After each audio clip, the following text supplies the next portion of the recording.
Depuis son implication dans la terrible affaire Epstein et son retrait de la vie publique, le prince Andrew est un peu perçu comme le vilain petit canard de la famille royale.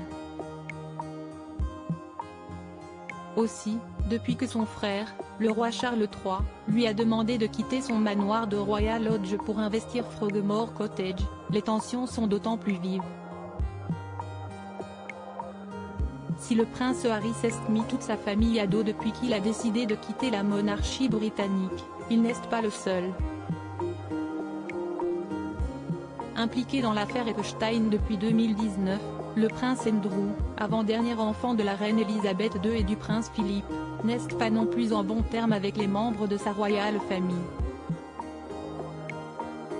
Déchu de ses titres militaires et retiré de ses engagements publics, le frère cadet du roi Charles III enchaîne les désillusions et, depuis que son frère aîné lui a demandé de quitter son immense manoir de Royal Lodge, qu'il habite depuis plus de 20 ans, le torchon brûle un peu plus. Le prince Andrew ne compte pas quitter sa demeure familiale de sitôt. Mais plus de 30 pièces, ça demande de l'entretien et une capacité financière que le prince n'a plus.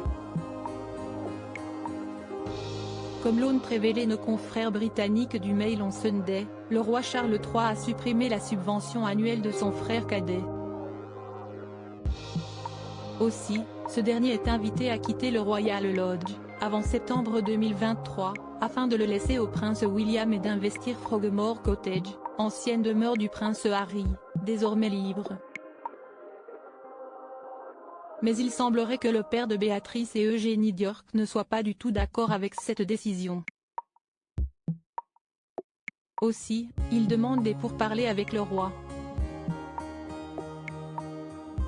Selon certains membres de son entourage, le prince Andrew ne va pas bien.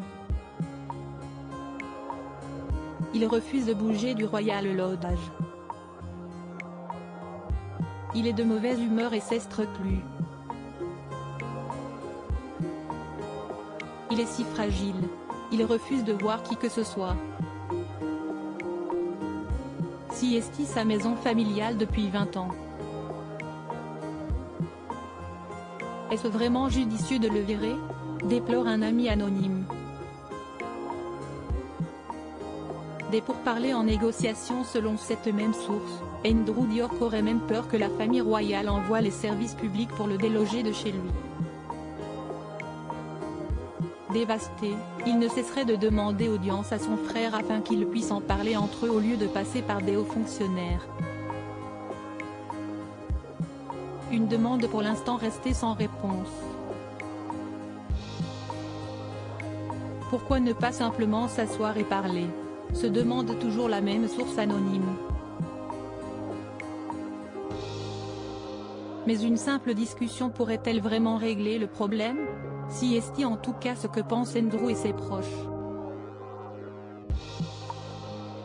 Pourquoi Charles n'invite-t-il pas son frère à une réunion et ne lui demande-t-il pas de quitter Royal Lodge pour aider son neveu et l'avenir de la monarchie? Il faut convenir d'un calendrier acceptable pour les deux parties. Est-ce qu'un peu de décence est si difficile? Il y a de vraies personnes au cœur de tout cela. A conclu la source. Affaire à suivre.